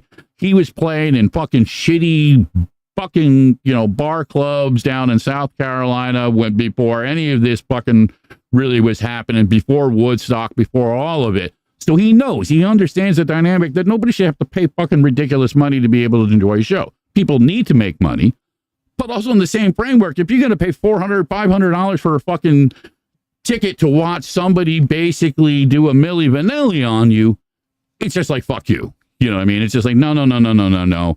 You need to just, you know, you need to go sell your catalog or do fucking bullshit infomercials. Go someplace else. Don't fucking take up the stage space. Okay, trying to Tell us how you really feel, dear. Listen, Don't hold back. I've seen too much of the ego stuff, you know. Miller knows what I'm talking about, and Tony, my buddy Tony Rodriguez, you know, too. Especially when you're doing stuff for charity, you know what I mean? And there have been a lot of gracious musicians from a lot of great bands. You know, I've talked about Derek Taylor from Overkill, he's just a fucking great guy, him and his family. You know, other guys like Mark Tonello from Accept, who have just always made it a point to go out there and support these dynamics. And it's not about fucking money. You know what I mean? It's about, you know, making a difference in people's lives, in the communities and stuff. And I'm not going to fucking throw a lot of the asshole names out there. I'll go after Motley Crue as a whole just because I'm sick and tired of it. You know what I mean? This is not what we want to hold up there as an example of rock and roll anymore. No. You know what I mean? Definitely not. No. No. But a lot of it is about the fucking ego. Okay? There's a place for ego. You should have pride in your music. There's nothing wrong with it. There's nothing wrong with wanting people to hear it and stuff like that. But again, there comes a line, there comes a point where you have to just say, hey, listen, if that's not really what you're doing, especially if you're trying to go out there and perform live, don't. You know, the Beatles had the grace. The Beatles said, you know what? We can't even fucking hear ourselves. They didn't have the technology. They said, fuck it. We're going to make studio albums. And they were great albums. They didn't pretend and try and be something else. Okay? I'm just saying, there's a lot of good new bands and stuff like that that could use the stage time. You know what I mean? Or at least if you're going to go up and take up the stage time, then add some people in there. Well, fucking perform, but add some other people in there. It's the whole thing that Jim was talking about. Artists supporting artists. Artists include musicians. Well, not just, you know, artists we need to be supporting each other. There's enough for everybody out there. Cody's like, he loved Motley Crue, he still do. But you're right, there comes a time when you got to stop robbing people. Listen, I like the first album. You know what I mean? I thought Merry Go Round was a good track. I thought Shout at the Devil, you know what I mean, had its moment. But for me, and this is just, again, my personal opinion, they kind of became part of this new kind of commercial rock that, you know, glorified the shitty behavior and, you know, hey, let's get little girls drunk and fuck them in the ass. And hey, aren't we rock stars? That's the thing I'm really talking about, since we're really going to go there. And fuck it, it's my show and I'm going to go there. The way they glorified the shitty behavior, the dynamics of everything that is wrong within the scene, because most guys, and especially metal guys, they're not like that. Okay? They're family guys, they're stand-up guys, they're working class guys. Okay? A lot of times these are guys that are, you know, use the analogy, a lot of the biker clubs that I know, they're not all just fucking assholes, sons of anarchy, blah, blah, blah. They're doing charity work. Okay? Some of them are doing fucked up things, but guess what? There are priests that are doing fucked up things, and we don't shut down the Catholic Church. Okay? Probably should. Lawyers that are doing shitty things, but we don't get rid of all the fucking lawyers. You know what I mean? It's like the example analogy, and, you know, again, I try and identify in the middle. My mother raised me in the dynamic to look at things for what they are, not just because somebody says, oh, well, you got to feel this particular way because you're white. Fuck you. Okay? I don't play that way. But sometimes a duck is a fucking duck. Is a duck. You know? So when you're going out there and you're promoting elements, call it for what it is, misogyny. I'm not saying, hey, certain things happen, you know, blah, blah, blah. But when you glorify this type of stuff, you are creating now a template, okay, that whoever now comes down the line has to contend with in how they produce and present their music, how they deal with record companies and promotional companies. And, you know, again, I think as Lester Bangs would have said. It kills fucking rock and roll. Okay. That's just me. My opinion. Not everybody's going to like it. Take what you need, leave the rest behind. It's your podcast, your opinion. Yeah, that was, I guess, my segment of fucking ranty rant. But that energy, my brother Doug got it. Definitely a cool guy. D-Mac and the Art for Sickos, Rolling Art Store. It's going to be at the Rockin' Oddities Con this weekend. Final push. Last show before the event. We're all going to be up there having a blast. Going to meet some really cool people. And this is, as they say, the place to be. So I have a couple other tracks that I wanted to get in there. I don't have the one that I wanted to because I fucked up, as I said earlier in the show. Ayla, my sister, I apologize. I will get you, and I will make it a point to get that new track. She's got a new release, incredibly talented singer-songwriter. Different type of music, okay? Hauntingly beautiful voice. Completely different type of music, but I will support those people who are making an active effort to support these dynamics within the community. So she's been somebody who's been supporting the radio station, supporting the other bands, you know what I mean? Regardless if they're metal bands or they're, as Brian Judah's Days End is more of a progressive rock type of thing. I danced in a couple different ends of the spectrum. So, you might see me on an acoustic track, or you may see me fucking drop C tuning some fucking thunder. Just depends on hanging it out. Depends on the Contini context. So I'm gonna play a track of Ayla's and just a little acoustic thing that she has. I'm gonna drink some water and come back, and we'll dance around a little bit more.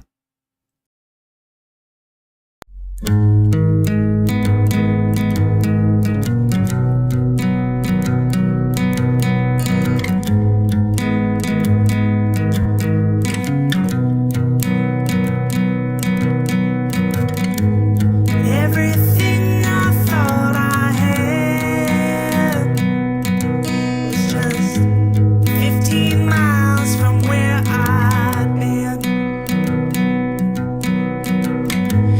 Everything I thought I'd seen was laying 15 miles away from me. Because nothing can compare to the sunlight in your eyes. And I had never had so much love for someone like you.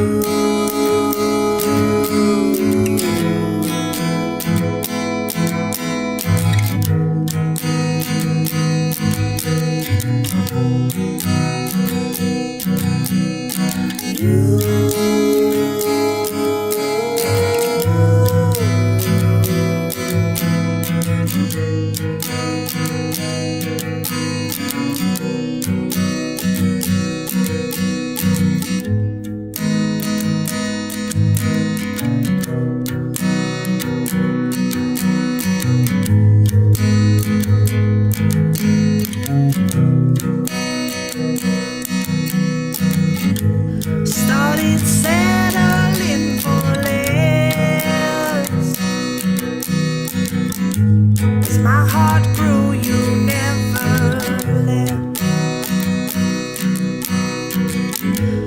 In my mind and in my dreams,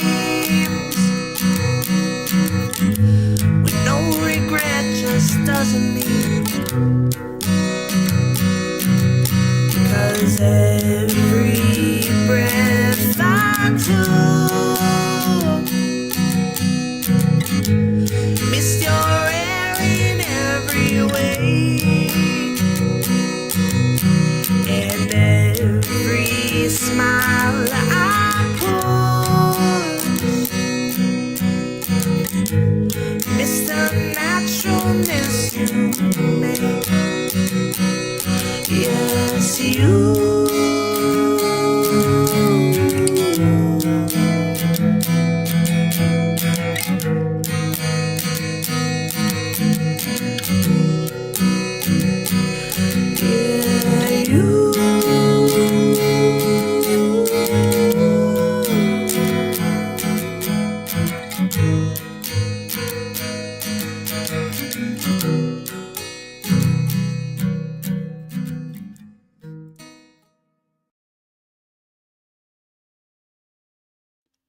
So yeah, that was Ayla Hupp and one of her tracks, So Close. She's also performing as Me, Myself, and I. She's got a new release EP that's gonna be coming out January 1st.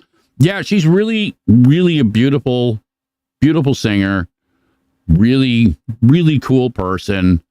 And again, you know, within the local dynamic here in Rochester, New York, I have been trying to make it a point to kind of dance within the different circles. I want to promote elements that are local here, obviously where I live, but I'm also trying to tie in the elements that are, you know, again, not so far out of the box, like Saratoga Springs or Albany or Brooklyn or Ohio or Pennsylvania or New Jersey. You know what I mean? There is obviously within the scope of how bands and musicians, you know, a lot of bands they'll travel within an area. You can't just stay in the same city, in the same fucking bar and play the same fucking place time and time again.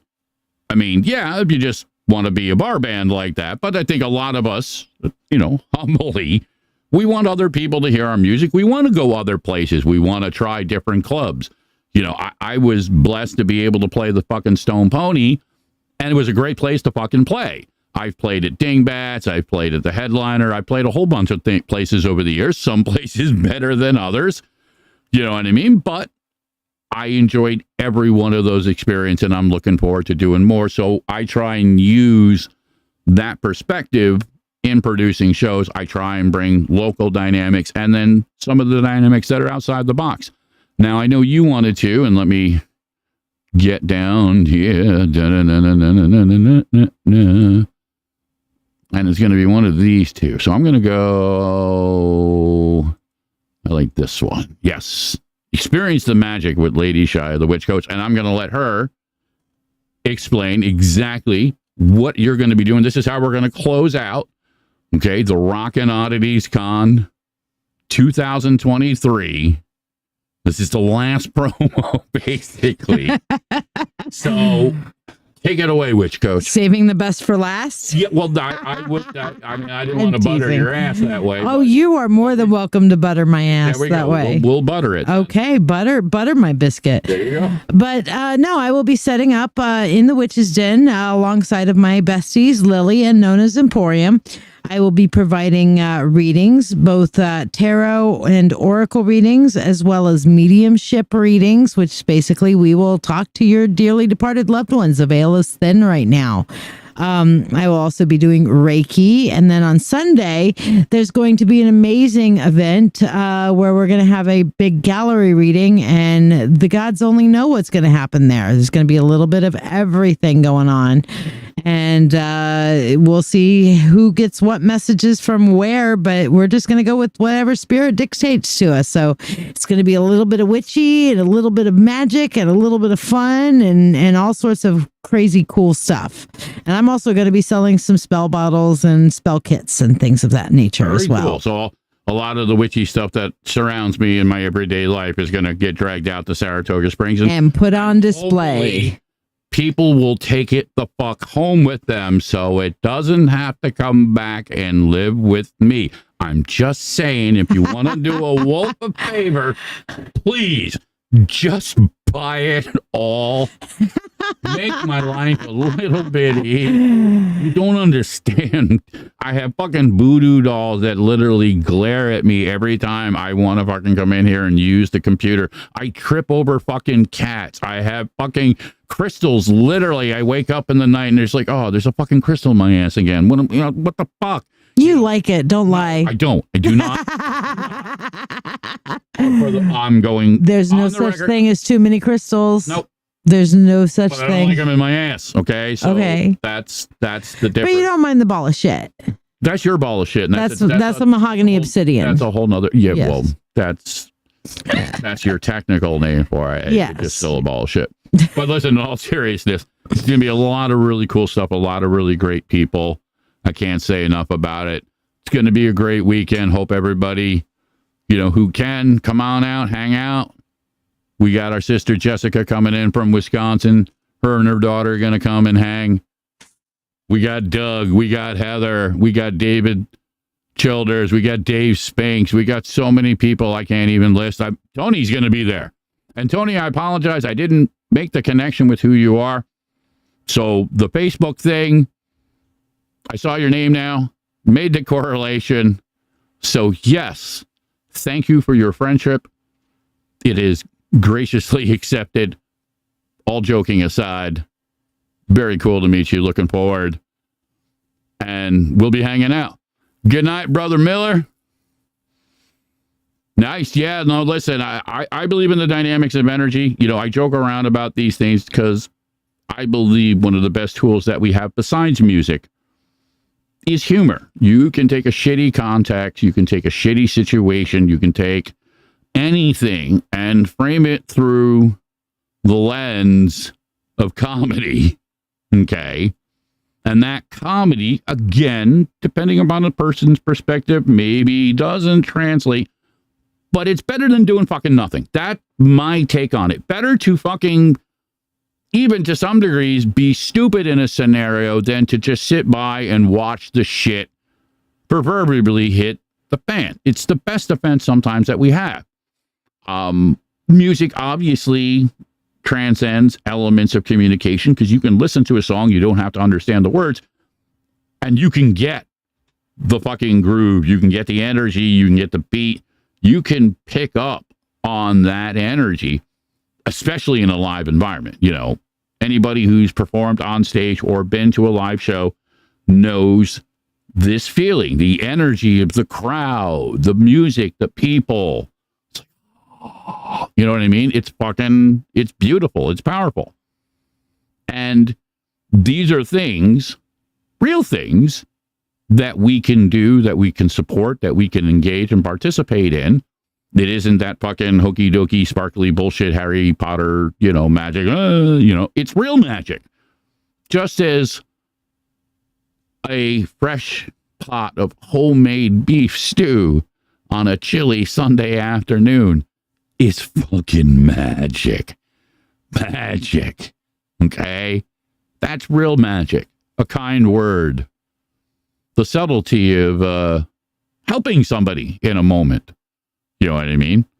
I try and do that shit all the time. I feel bad, you know. I go through the store sometimes and I see these old folks and they're fucking struggling, and you know, this woman's like fucking 4.5 feet tall trying to reach 8 feet in the air to get a particular, you know, spice. Whatever fucking idiot fucking person decided that, hey, let's put this completely out of the reach, except for anybody that plays on a fucking NBA basketball team. I'll fucking not even waste your time with that rant. But me, I'm the guy, you know what? I'm going to grab something. I'm going to fucking climb up there and I'm going to get it for her. I'm not going to sit there and walk on by. You know, that to me has been part of my rants, but it's part of my philosophy. It's part of my code. Words don't mean shit without action. Action is what defines who we are. Everybody's entitled to an opinion. We can agree to disagree, but what you do, okay, is what truly defines you. The material stuff, yeah, it's nice to have, you know, a nice car, cool clothes, whatever. But if you're a scumbag child molester, you know what? Your money don't mean a fucking thing. I'm just saying. I'm not saying, again, that those things have anything to correlate, but, you know, certain behavioral dynamics, they are what they are. So we're afraid because everything's kind of sideways and we don't want to offend people. And yeah, well, I would rather offend somebody than drop a bunch of fucking bombs on them and kill them. All right. And I'm not going to get into any of the political dynamics, but you know what?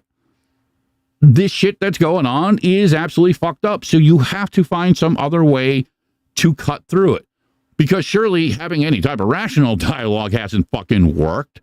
Okay. It's like, you know, it's only been going on for, you know, thousands of fucking years. You know, nothing to see here though, but I won't waste your time with that either, because we're going to try and do the best that we can to celebrate the good things. Sometimes that's all you can do. It doesn't mean that you don't care. It doesn't make you a bad person. But if all we do is focus on all the crazy negative bullshit, then guess what? That's what we're going to reflect in life. We're going to walk around. We're going to be pissed off. We're going to be angry. We're going to be pointing fingers and be like, they're coming for my guns. No. I just don't want fucking madman fucking idiot assholes. Okay? We can do better. Okay? We can take care of our bets better. Okay? Our first responders, you know, the people that fucking pick up the mess, that make sure that certain things stay in place so that the rest of us don't fucking die. Now, I'm not saying subscribe to everything that they're trying to sell you, because we all know they're trying to sell a lot of bullshit. And it doesn't matter what side of the fucking fence they're on. It's the politics of greed. It's weaponized empathy. Okay, it's the used car salesman mentality. But hey, even a used car salesman's got to make a living. Maybe he's got kids to feed. Who knows? The Contini context, it's what defines it. You got to look at the little details, and it requires then having conversations. And sometimes those conversations are going to be a little bit sideways. Sometimes Joe Pesci's going to show up and be like, what the fuck? What the fuck did I tell you, man? But that's okay. At least there's now hope. Okay?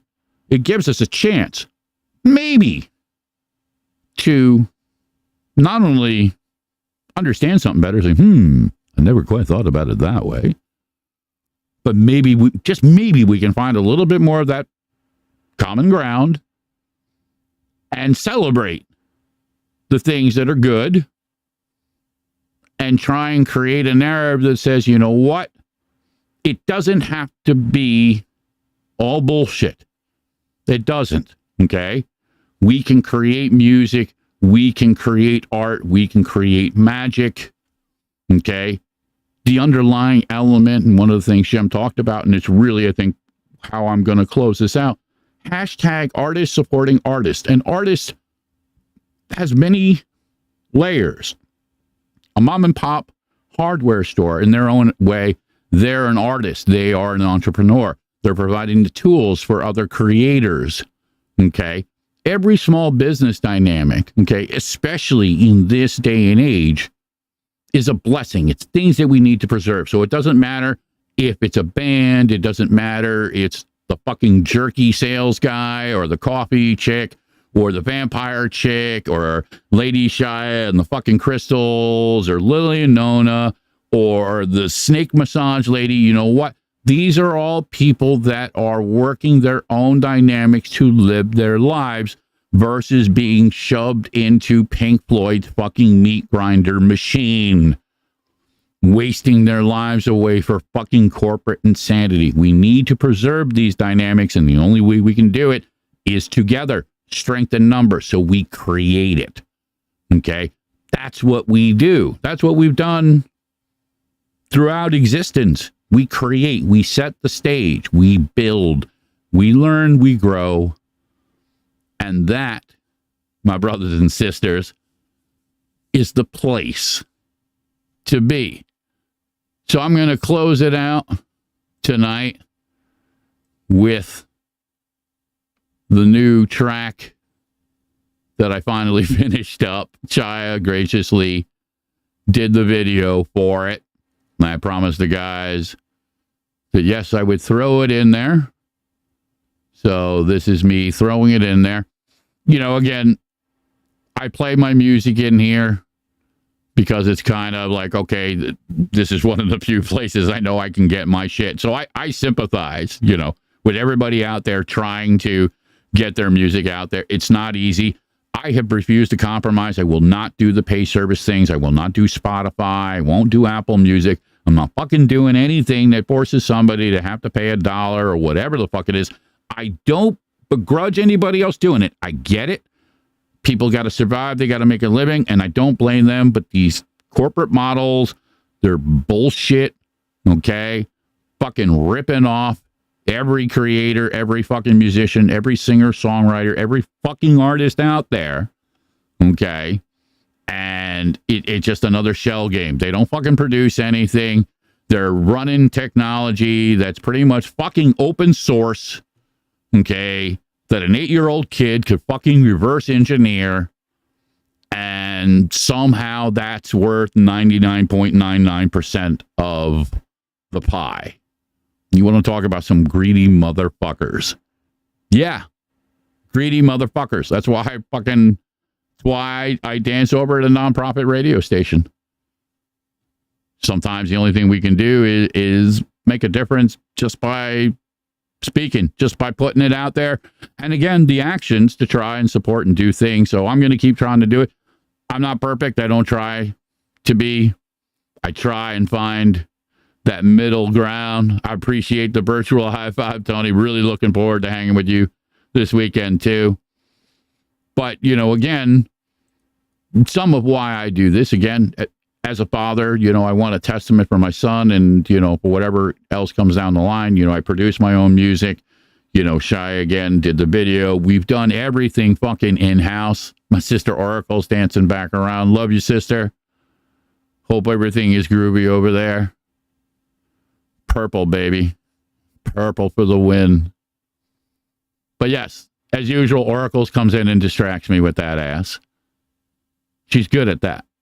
Real good at that. But I'm not going to lie. I like it. So I'm not really complaining. Just pointing out that ass. Because I can. And I did. So yes, this is the final 8 of Swords. Music. Matt Brown vocals. Tony Rodriguez bass. Myself on guitar, obviously.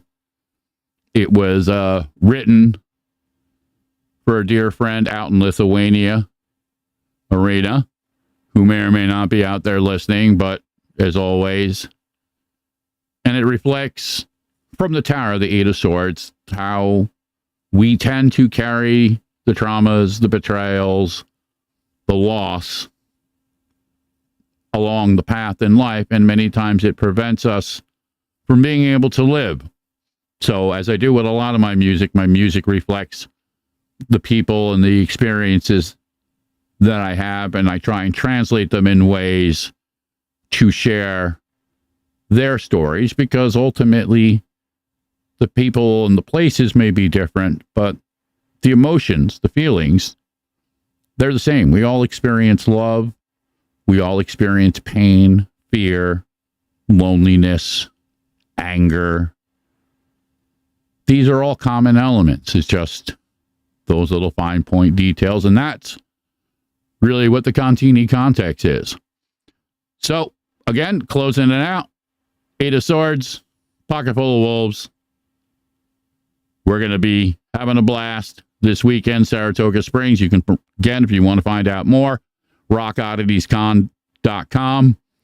If you want to come on the show, you've got original music, any types of things, either the FM show or the podcast, reach out to me, wolf@oldwolfmusic.com. So until next time, try and be there if you can.